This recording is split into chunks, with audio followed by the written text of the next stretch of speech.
welcome to my blog, and for today we will have interesting posts. We will be talking about deep learning regression system using artificial neural networks.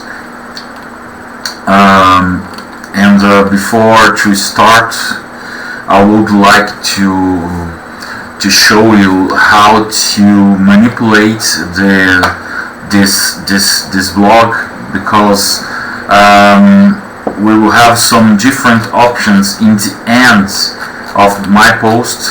I will show you.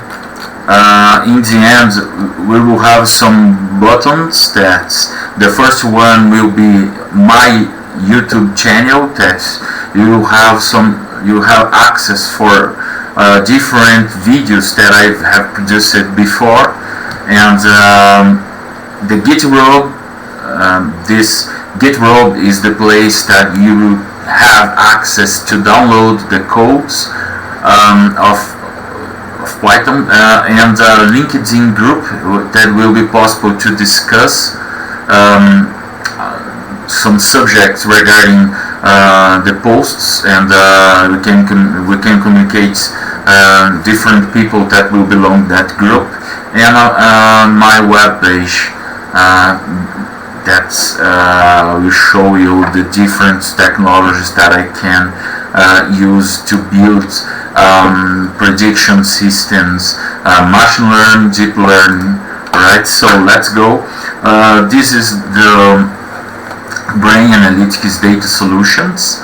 That is the LinkedIn group that I told you, and we'll have the GitHub. This is the GitHub that you have access. This is the public access that you can download the solution of this, the code regarding this post that I provided, right? So you need to go to my name and / deep learning, and then you will see the car sales artificial neural network AI for business example, and we will have my web page like I explained it, marcelodebianchi.com/services, that you can see all kinds of projects and technologies that I have capability to build. So I have business intelligence technologies that are described over here, machine learning projects, like you can see, regression model, classification models, clustering models, and so on. And on the end, we will have deep learning projects that I will be using neural networks, supervised and unsupervised training, right?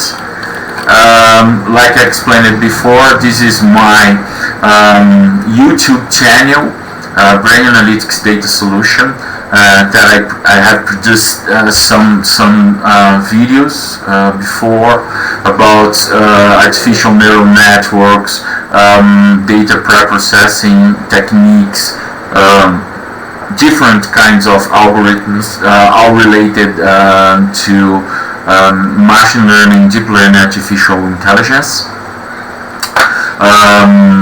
Just a little thing that I need to clarify.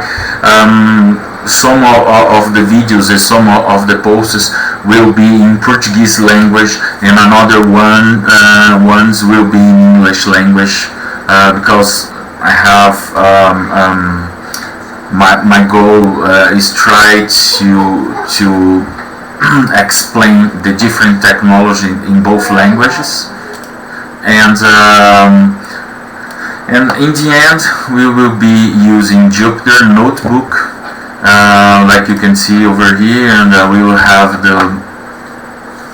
the solution over here using the Jupyter documents that will be possible to explain to you the solutions and step by step what I have done to achieve success in this project. Alright, so the best of luck, and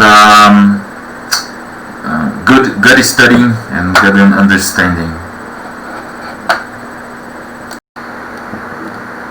So let's get started. to understand the deep learning regression system using artificial neural network, right? So like you can see, we have a problem statement over here, and based on this problem statement we will have a data set, and I will show you the data set, and in the end we will have a prediction system in terms of regressions. So I will read the statement for you. You are working as a car salesman, and you would like to develop a model to predict the total dollar amount that customers are willing to pay, given the following attributes: customer name, customer email, country, gender, age, annual salary, credit card debits, and net worth. This is the scenario that we have. So we needed to build a prediction system, and based on some features, like I have explained it to you. Mainly we can consider net worth, age, for example, gender, and we will have the answer. What will be the value that the customer will be willing to pay in a car. So if we have this information in advance, we can offer to the customer some specific options, specific cars in that range of value, and it will save our time, and it will save the customer time, and the chance of success in the selling operation will be increased, right? So this is the goal of this post, right? Okay, we can start reviewing the regression theory. This is first theory that we need to understand before to understand artificial neural networks, right? So regression works by predicting some value of a variable y based on another variable x, right? So x is called the independent variable, and y is called the dependent variable. So you can see on the graph over here right now, in the y-axis, the car purchase amount, and the x-axis annual salary. So we have some data over here, and you can see this line. This will be the regression line that we need to develop using this algorithm, right? So annual salary and car purchase amount. Car purchase amount will be the data that we need to train the artificial neural network using this technique. But the goal is to obtain a relationship between the annual salary and car purchasing amount. So like you can see over here, we needed to have some kind of a correlation between two values, annual salary and car purchase amount. So we have the equation y equals b plus m and multiplied by x, right? So x is independent variable annual salary, and y dependent variable car purchase amount.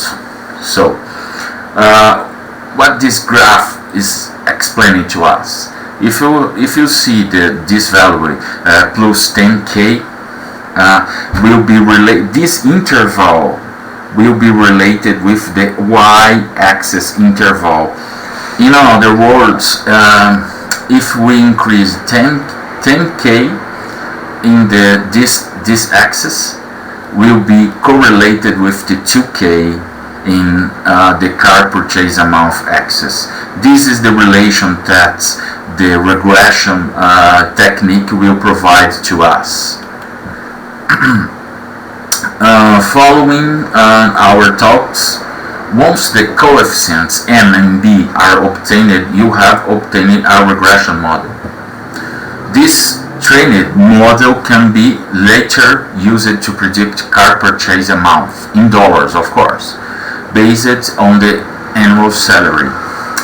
What it means? It means in this graph that you can see the y and the x values, and you will see the equation, the simple equation, regression equation, and you can see over here, this is the line that will be indicated in this a lot of points over here, the regression model in the middle of this point, right?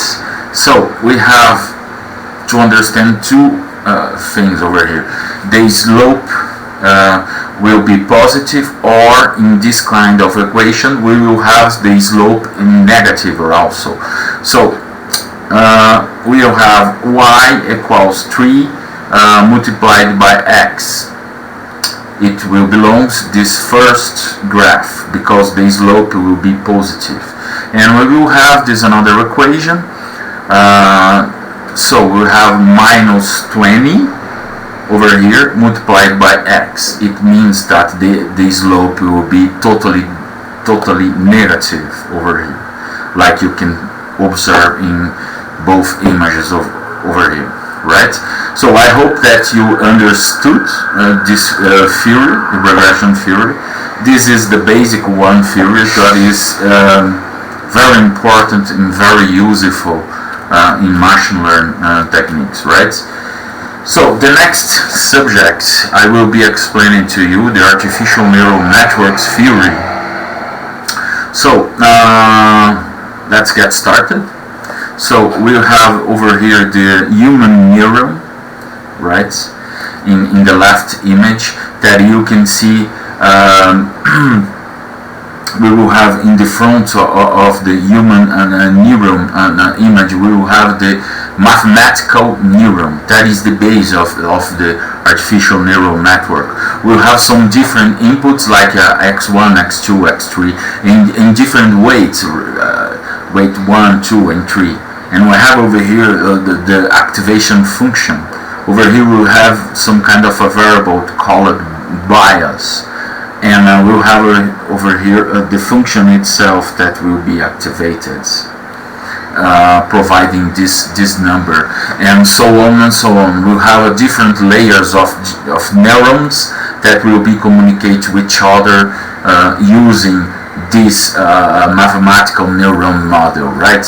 So we have one good example over here in the right image that you can see. Totally fully connected network that will be possible to observe the connections between the neurons, fully connected, right? This is the name of this kind of a network. So I will be explaining to you how the neural network will be learning. Is a similar a human. Can you imagine a teenager, a baby trying to understand the words? So, or even a child, and this is an image of a dog. So it will be inputted in the brain. So we will have a desired output, and the desired is a dog.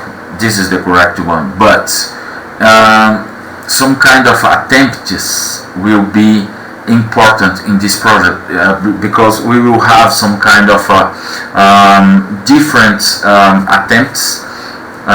It will be right one attempt, and another attempt will be wrong, and another one will be wrong, or negative examples and positive examples.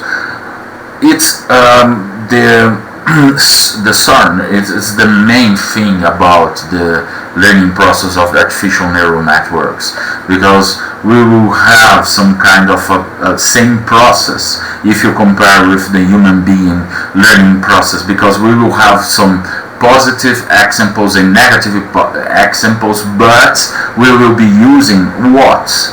We will be using a process called calibrations of the weights, and will measure the error between the right or desired or correct output and the value that we are producing in the neural network, right? So continuing, the neuron collects the signals from input channels, named dendrites, and process information in the nucleus, and then generates an output along this branch called axon over here, like I explained before. So what is the bias? The bias allows the shift the activation function curved up or down. This is some kind of adjustment that we can use in the activation function. Some kind of fine adjustments that we need to use. The number, this is the bias, right? The number of adjustable parameters. For example, we have 3 weights and 1 bias. Activation function will be this one, and we will have the inputs like here in the x, and we'll have the weights, and we have the bias, and we will have the activation function. In summary, we will have y equals f and x1 w1 plus x2 w2 plus x3 w3 plus the bias. The bias is the, like explaining, the function curve up or down depending on the value, right? Let's assume that the activation function is a unity step activation function. By instance, we have the activation function is used to map the input between the 0 and the 1. In other words, we have, like here in this image, that you can see input 1 equals 1 and input 2 3 and input 2 3 4. So we have, this is an instance, right? This that we can understand the like neural networks, in specifically mathematical neural will be working. We have the weights over here, already adjust that, and we have the bias like 0, and we have the activation function. This activation function, it's easy to understand because if you can see, the output of the activation function will be 1 or will be 0. So it will be activated, of course, that the output will be 1 and will be 0, no activated this neuron. This is the combination of different neurons in the artificial neural network that will create the effect that will be expecting the combination of different neural networks working together, and it will be the power of the artificial neural networks model. So you can see the y, this is the equation, and replacing by values the values of the input and the weights, and we will have the function 2.2. So it's 1 because 2.2 is a positive number, right? This is a right example, like how the neural network works, alright? So continuing, we have 2 kinds of this kind of neural network. We have the back propagation, that is a method used to train the artificial neural networks by calculating the gradients needed to update the network weights. And to clarify, it's commonly used by the gradient descent optimization algorithm to adjust the weight of neurons by calculating the gradient of the loss function. So, like you can see in the images over here, we have a step 1 forward propagation over here, and step 2 error calculation over here, step 3 back propagation of this value, because we have some different layers: input layer, reading layer, and output layer. So you have maybe more than one hidden layer.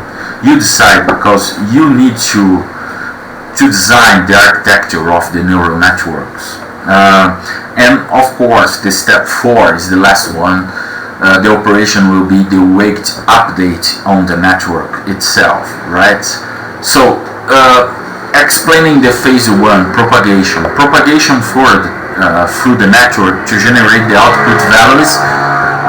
We have the calculation of the cost, in other words, the error itself. So we have the propagation of output activations back through the network using training patterns, targeting in order to generate the deltas. Remember, the deltas is related with the gradient, right? So we needed to update the weight using this technique. This will be some kind of a shortcut strand to direct it to the point, avoiding a lot of processing time, and we will have the optimization in terms of processing time, because we will have a shortcut in terms of the weights for the mathematical functions, right? So the propagation of the output activation back through the network using training pattern target in order to generate the deltas, right? So phase 2, weight update, calculate the weight gradients, and a ratio. What is a ratio? Is a percentage, in other words. So if the weight gradient is subtracted from the weight, so we will in exactly this part we will have a difference between the old weight that will be adjusted for the new weight. This is the magic of the neural network. If you have the right weights calibrated according the type of the data set that you have, what it means that you have the neural network already trained. If you have the artificial network already trained, you can use this to predict some results in the future. For example, this is some kind of thing that we will be doing over here, right? So, continuing the explanation, we will have the network that is represented by a matrix of weights in inputs and outputs. The total number of adjustable parameters will be 8. The explanation is weight is equals 6 and biases equals 2. This is just by instance some kind of representation of a matrix over here with some points that will be the inputs, and we will have the matrix taking consideration the weights, and we will have the bias over here, and we will have the alpha. What is the alpha? Is the activation function, because we will have a combination over here. This is one neuron, this is another neuron. So if you combine both neurons, we will have a different structure, like you can see over here. The combination of the inputs in two different neurons. And when you design a neural network, you can adjust a lot of things. Like, for example, how many layers the network will have, how many neurons, the activation function, because we have different activation functions.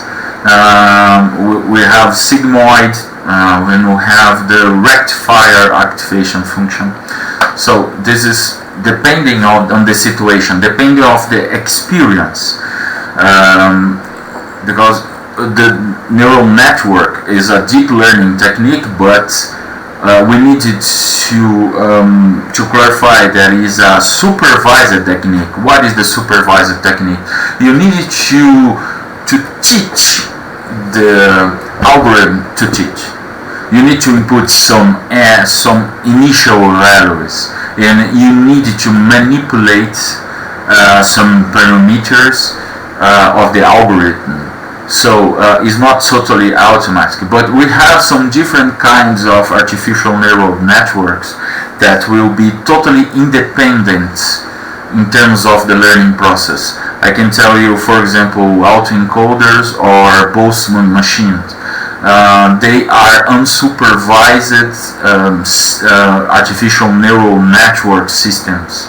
This is much more advanced, but this is a starting point. Artificial neural networks.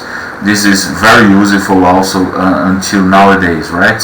So in the end of this theoretical part, I will explain to you the results, because we will have some kind of operations like the points that will be will be multiplied by this another matrix over here, over down. This will be the weights, and we will have the activation function, and this is the representation, mathematical representation of each node.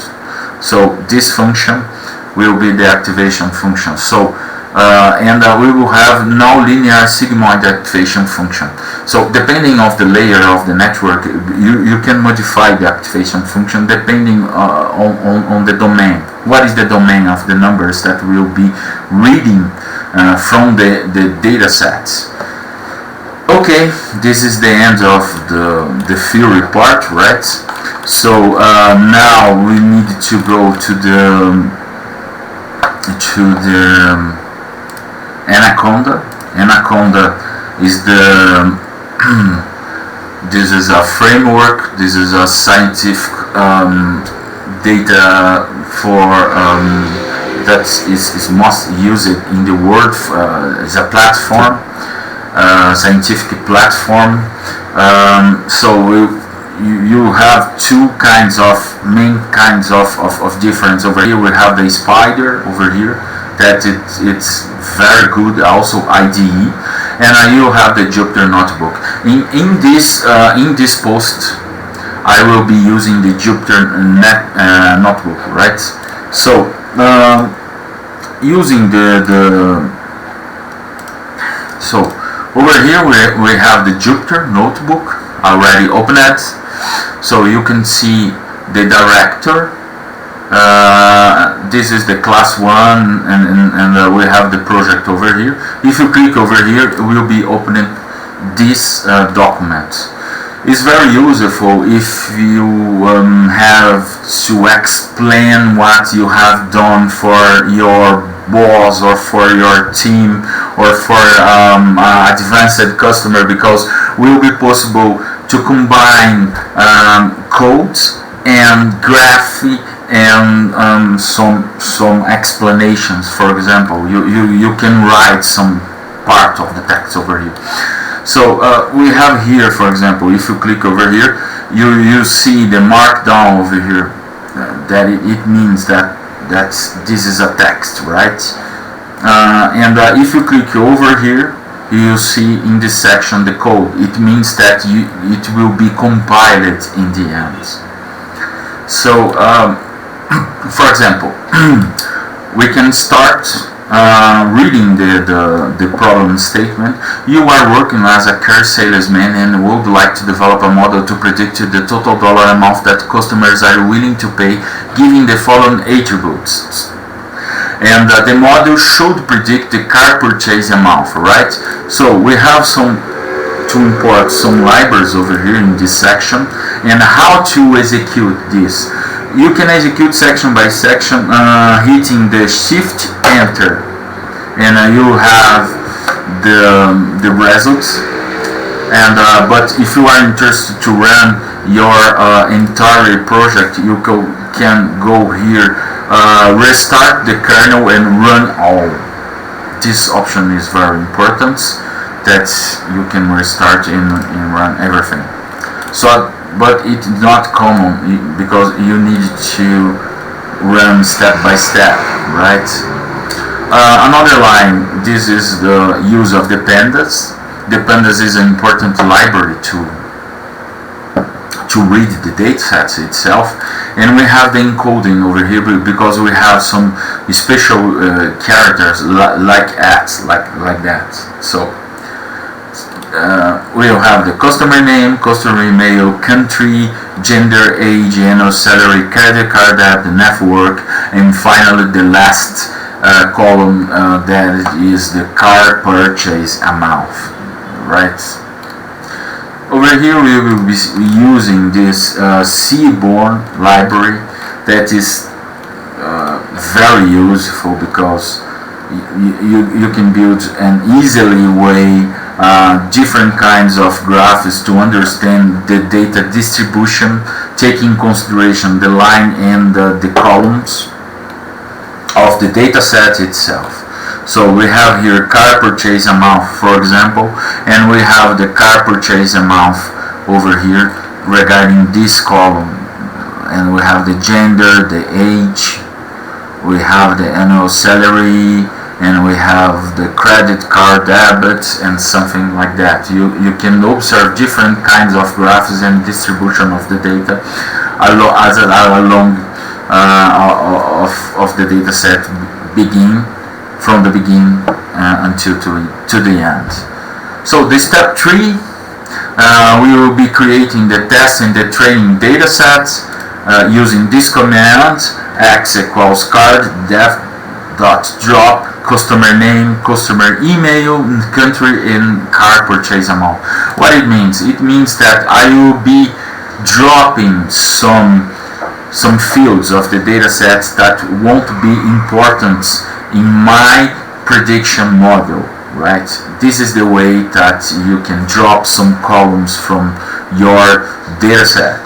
So you needed to observe the new data set itself. Okay, you just to put X, and you will have the gender, age, and salary, credit card debt, and net worth.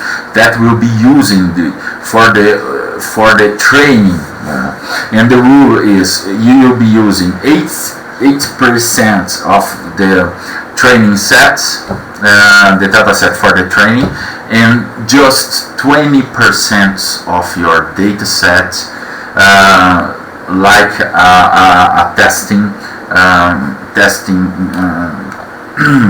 Like a testing set, right? We will have some kind of over here the shape. You will have some kind of okay, how many lines I have in this data set.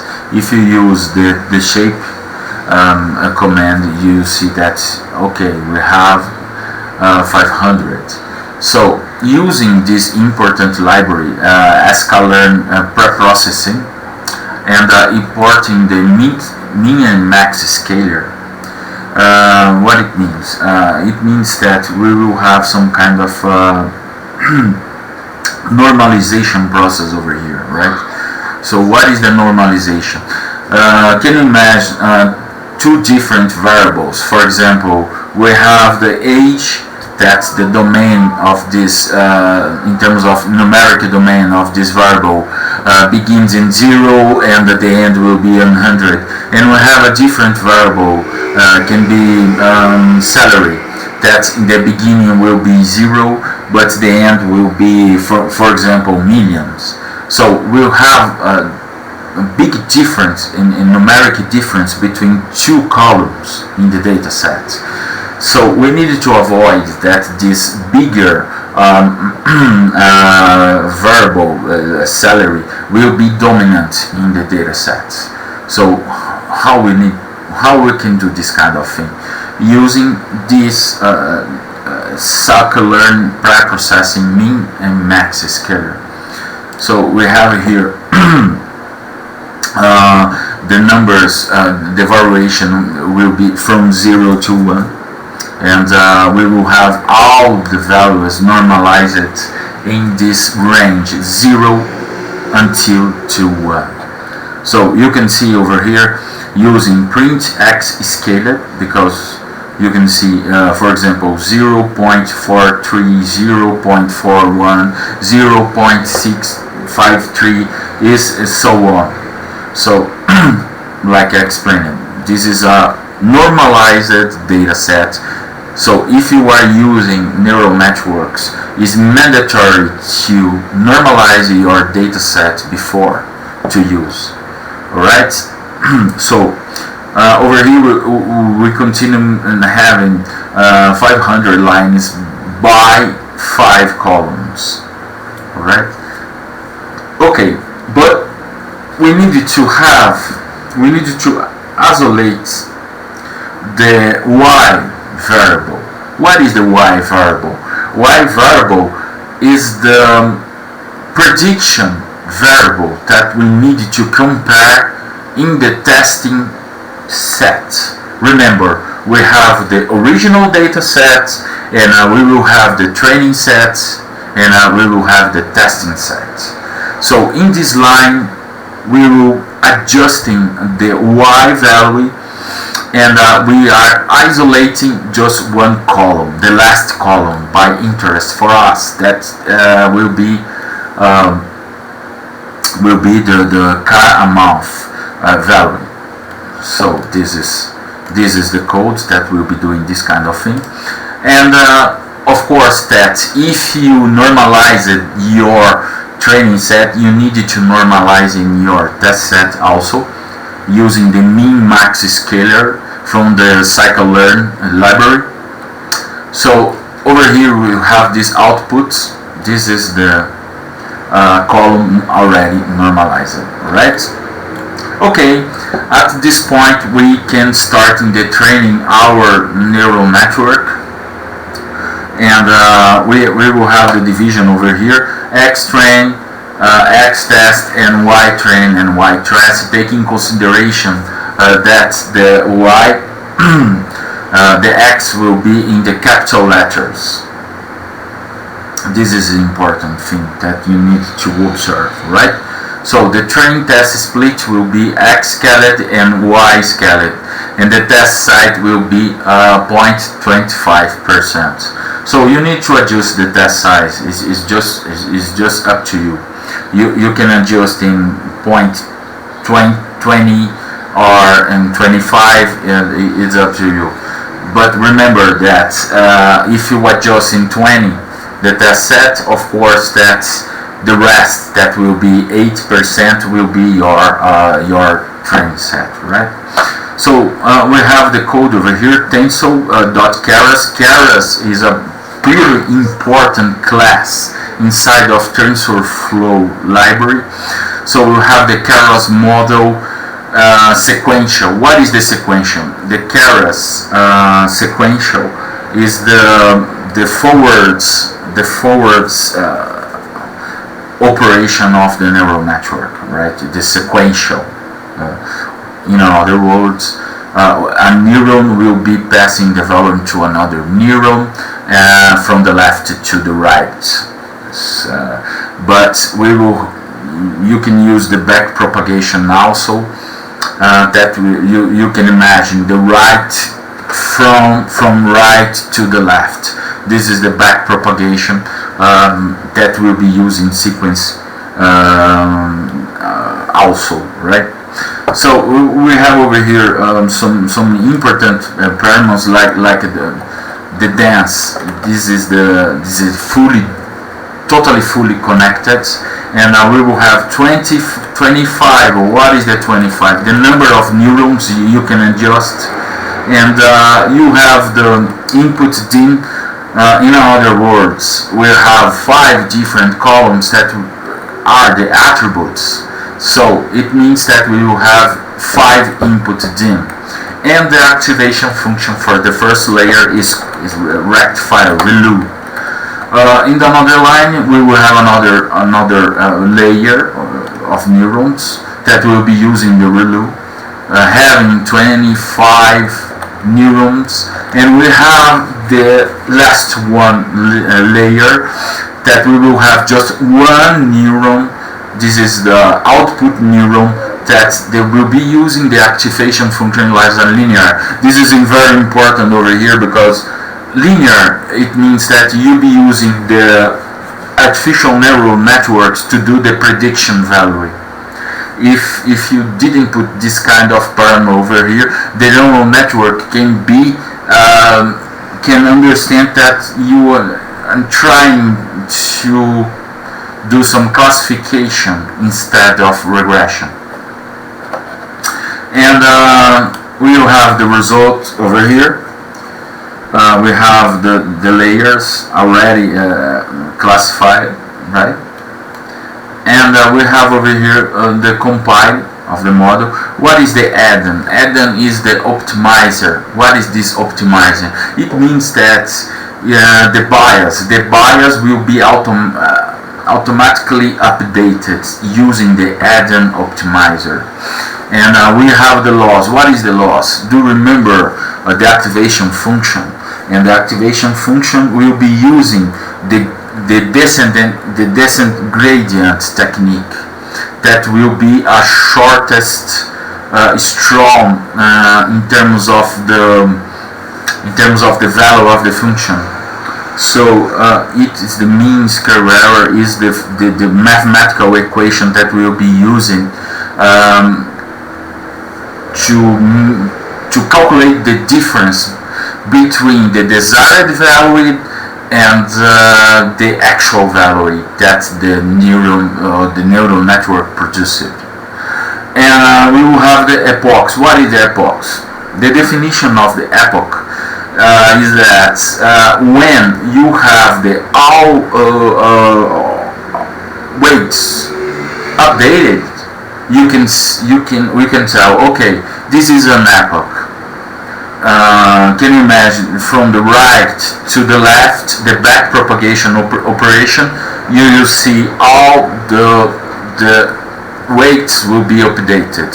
So it means that you completed one epoch. So you can configure a lot of epochs. It's up to you. It's dependent on the design of the neural networks. Of course, that you need to active the success in this operation when the neural network will converge. What it means? It means that I will explain in this sequence, right? So over here we have the epochs. Epoch 1, epoch 2, epoch 3, epoch 4. So you can see the loss. It's important to note that you need to reduce the loss. It is an evolution in the model. So it's the loss will be increasing. Something is wrong in your model. So you need to take in consideration that, for example, the idea will be that in the last epoch, your loss will be negative, for example. It will be the ideal situation, right? So at this point we have the artificial neural network already trained, and we have the step 5 that is evaluating the model. In this evaluation we will have the history keys, and I will be displaying this kind of data. So we will have some graph over here. On the title of the graph, model loss regression during training and validation, and the Y label will be training and validation losses, X label will be epoch number, in the legend training loss and validation loss, right? So the blue line is the training loss, and how can I say, the orange line will be the validation loss. So this y-axis, you see the training validation losses, and on the x-axis you will see the epoch number. So at this point you'll be the blue line will be converging together, will be the orange line. It will be around in the epoch, I think this epoch 3 or 4 is something like that. And after that we'll be seeing the reduction in terms of the value if you compare with the y-axis. So it means that is stable from this point ahead. The network will be stable. Right? So you did the right thing seeing for this map, and if this map will show you the convergence of the neural networks, you are on the right path. It's the important thing to notice over here. And for the last part we will have the test sample over here, and then predicted sample. So hello, we have over here the final part of this algorithm, and like I explained it before, we have the convergence of the neural network, observing the blue line and the orange line. That you have some assurance that you are in the right path in terms of the training of your model using artificial neural network. So in this last part we can do some prediction. For example, we have gender, age, annual salary, credit card debt, and net worth. So of course that if you need to input a new entrance in the variables of the neural network, so you need to understand that all the values that will be passed needs to be normalized. It's an important thing over here. So we have this X test sample equals NP array 0 and 0.43 and 0.53 and so on and so on. So after that you need to have a variable that will get the prediction value. So predict sample, model predict X test sample. In the end we will have the inverse transform function that will be telling us the value that this customer will buy in terms of amount of dollars the cars. For example, over here expected purchase amount will be 38,000 of and 323 amount of dollars to invest in a car. So taking advantage of this technology, you can offer to your customer the right cars and increasing the chance of the selling operation will have success. This is AI applied to the business and using regression technique through the artificial neural network. I hope that you enjoyed this video, and if you have some questions I will be available to answer. If you subscribe in my LinkedIn group, we can chat a little bit about different models and so on. Thank you very much for your attention, and I see you in the next tutorial video. See ya!